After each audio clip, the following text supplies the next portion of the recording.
So welcome everybody to our special webinar, Refresh Your Research Assignments with Library Resources.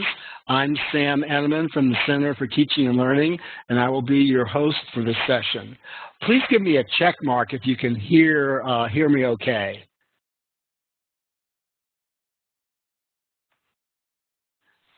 Great. Thank you. So just a little bit of housekeeping before I turn the presentation over to our guest. So if you have any sound problems, look for the audio button and run an audio check. If you have any kind of technical issues during the session, please call WebEx support. That's a toll-free number, 866-229-3239. And if you need to temporarily leave the session, in your emoticons menu, if you'll select the coffee cup, that will let us know that you have temporarily stepped out of the session. So finally, just a few little guidelines. So please feel free to raise your hand if you have a microphone and would like to ask your question using the microphone. And at any time, please feel free to type questions and comments into the chat. I will be monitoring that. We are recording today's session, and I will be sending you and posting a link to it next week. So I'd like to introduce our guest presenter today, Amanda Binder.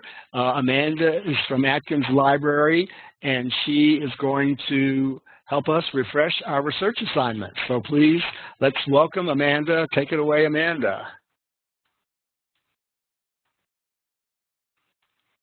Okay, thanks, Sam.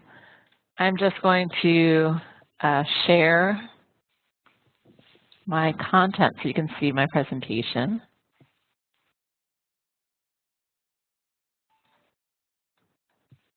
Okay. Just opening up a few boxes on my page.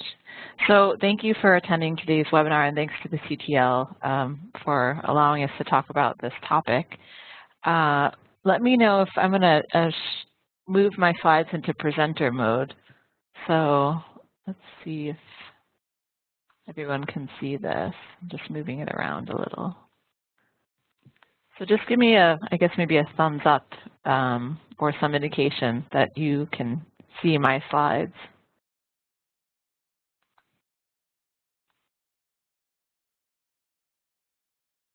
Or Sam, if you could give me some notification that you can see the slides. Okay, great. We can see your slides. Great, thanks.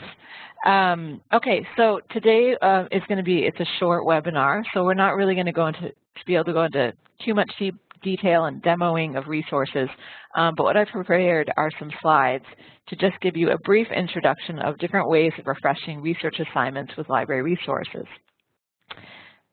Okay. Now, you may wonder why you may want to integrate library resources. Some of you may already be doing so with your classes. But these are just a few different ideas for how it can be beneficial to integrate library resources.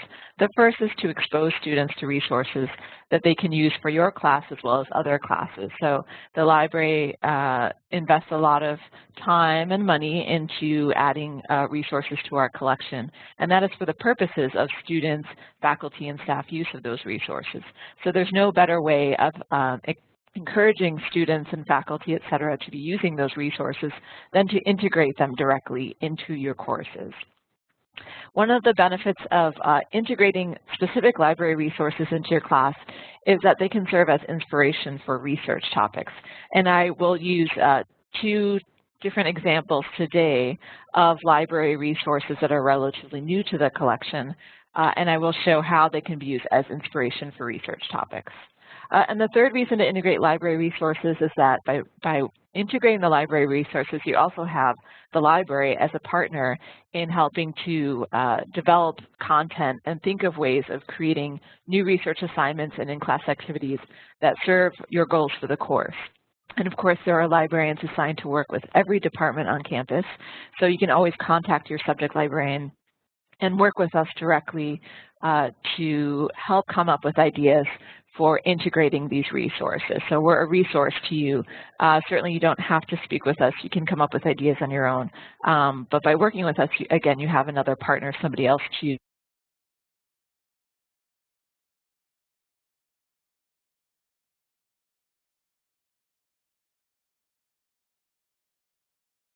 Oops, I seem to have lost your audio, Amanda.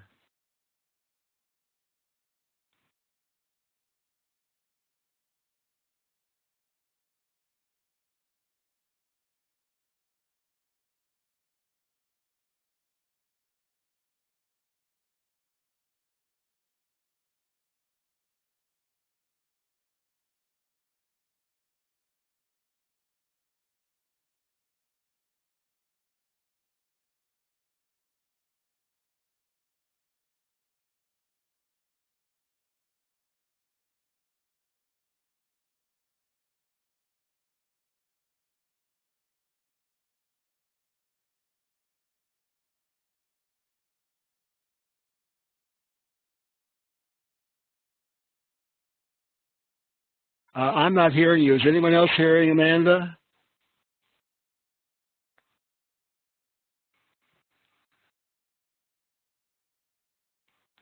So Amanda, you might want to run your microphone check again. If you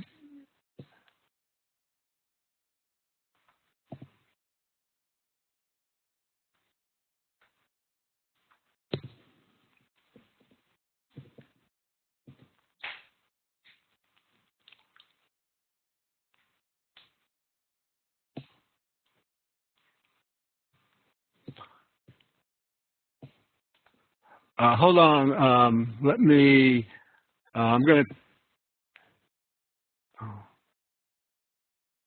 I'm going to just stop the sharing for a moment here, if you don't mind, and see if we can figure what's going on here.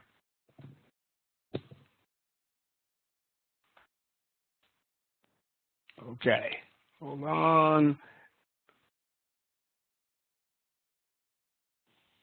Whoa. Well, that's interesting. Okay. There we go. Okay. All right, you should be good now. Thank you, everybody, for your patience while we work that out.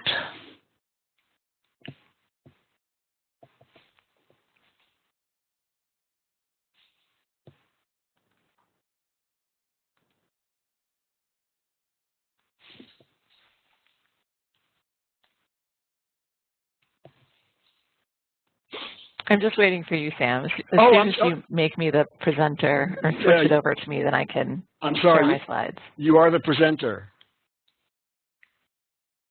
So you should be able to go back to the sharing.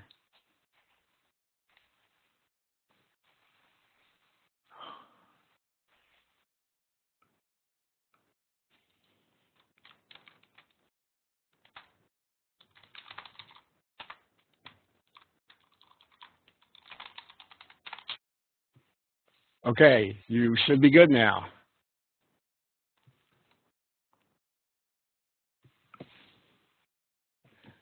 All right, we'll just speed along. We lost a little bit of time, so sorry about the audio break.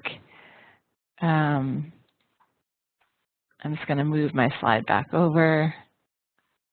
Okay, so hopefully everyone can see my slide now, can hear me. Yes. I'm going to just keep going. So if you can't hear me, you have trouble, just type in the chat. So the first resource I'm going to talk about is called BrowZine.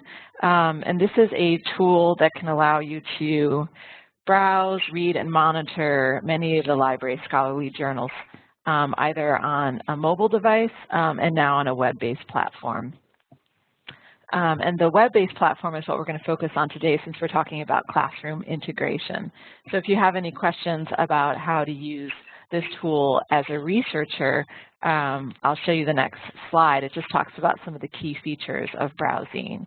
So this is a relatively new resource to the library and is a great way for faculty to browse and read journals in specific subject areas, and also to be notified when new issues of articles become available in specific journals. So there are alerts, there are ways for saving articles, and it provides access to the full text of those resources. And you do have to create a free account to take advantage of the app features.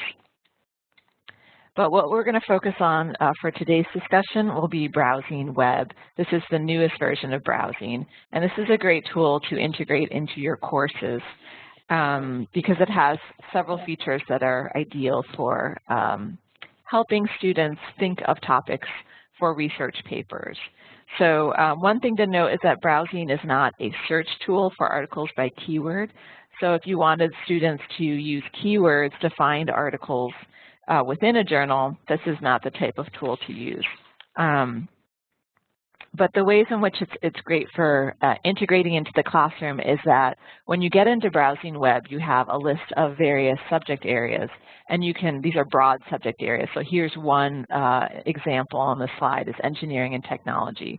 So if students were doing research in the area of engineering and technology, they could click on that broad subject area, and then they can click on subheadings or categories below that subject heading.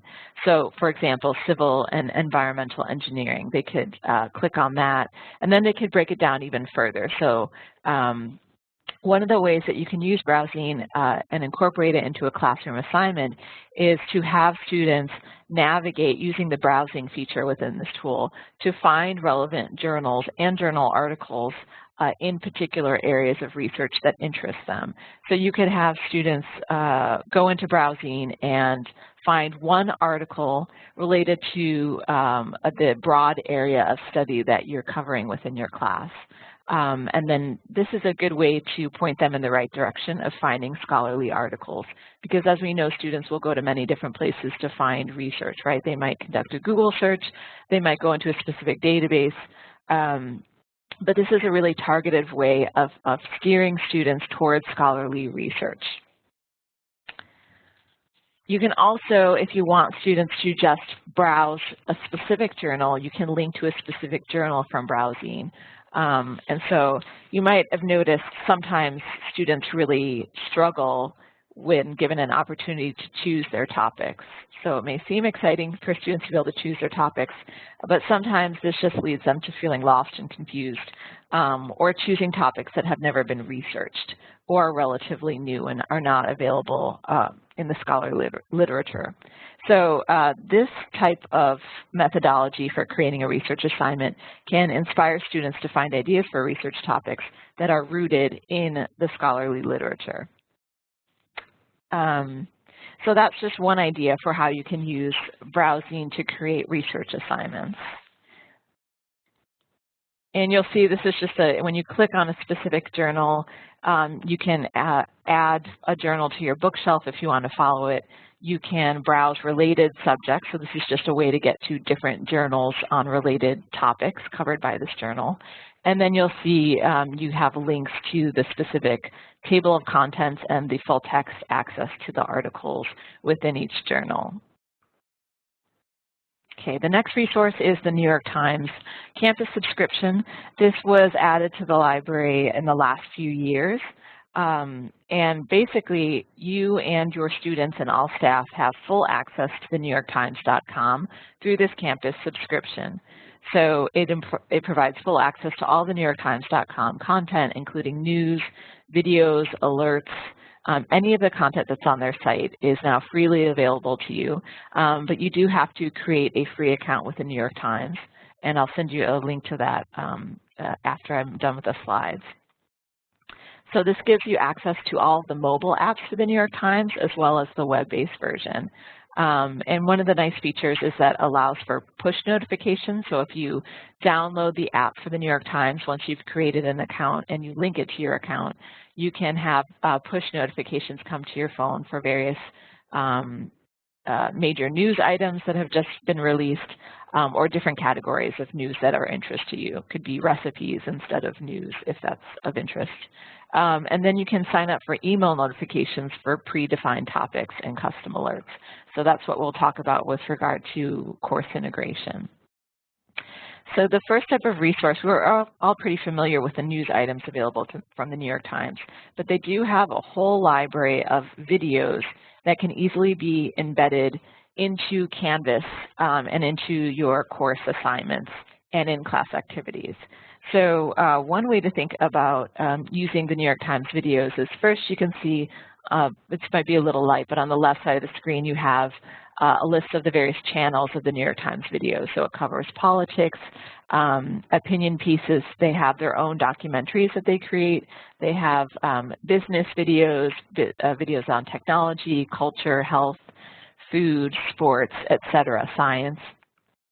And so one way that you could use some of these videos is to have students find research related to subjects of a video. So you could show them a video and then maybe give them some questions that they need to answer about the video.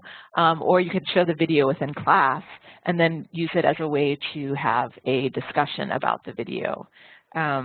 Or you could have them watch it before class, and then when they come to class, they have to have a discussion. You can have them get into groups and have conversations about what they learned from the video, and you can give them some leading questions to have a relevant discussion about the video.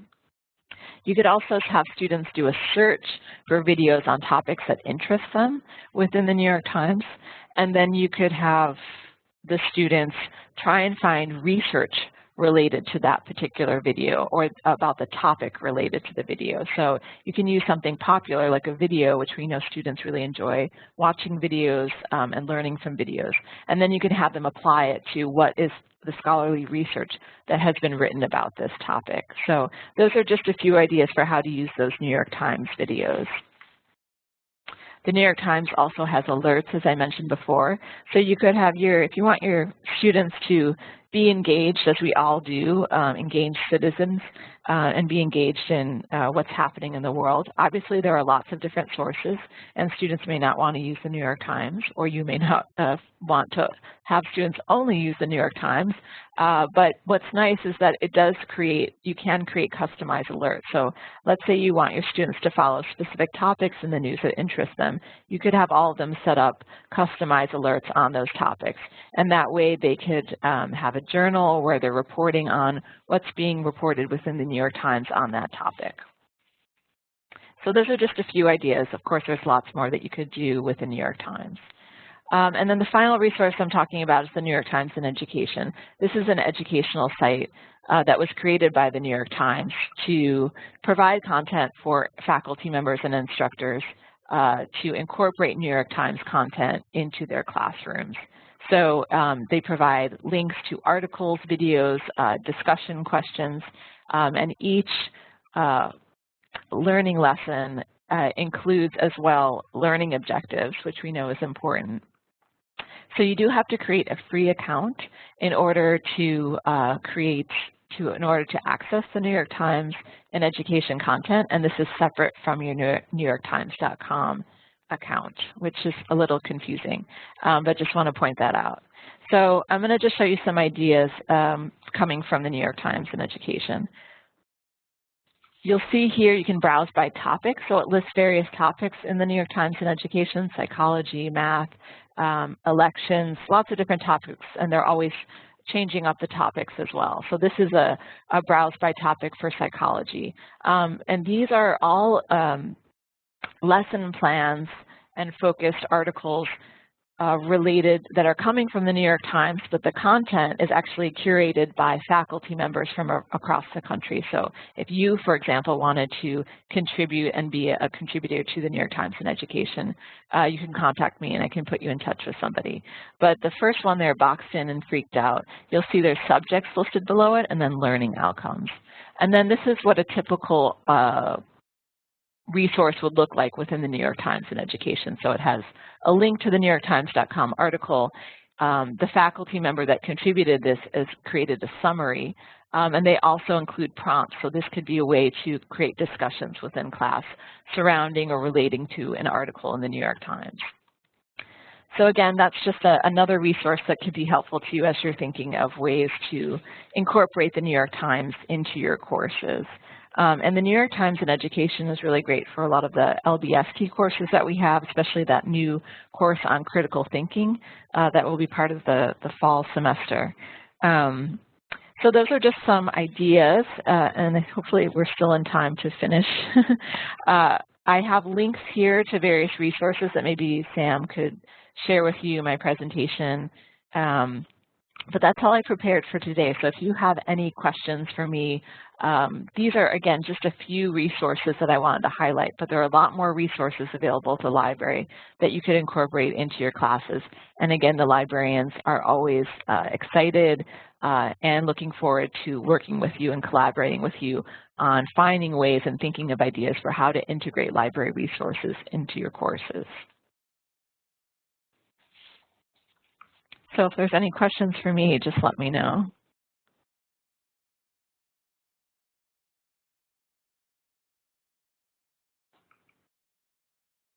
So right. You can chat your, you can ask your questions if you have audio, or you can chat them into this chat box.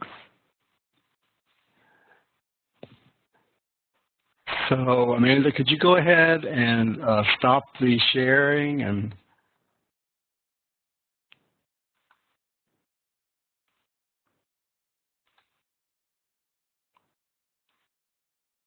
Thanks. Glad you're finding it useful.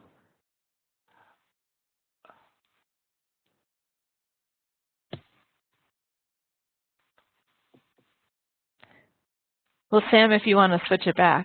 Okay, great. I'll just mute myself. So are there any other questions that anyone might have for Amanda? I can highly recommend the New York Times subscription. I've really been enjoying that.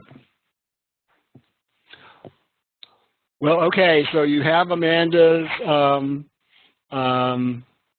contact information. I'll post her slides on the event on our webpage where you signed up, so you can have her links on that one slide. And before we leave, I would just like to promote some upcoming webinars we have next month. You can see we've got. Well, Melanie knows me, so she knows how to contact me. Oh, okay.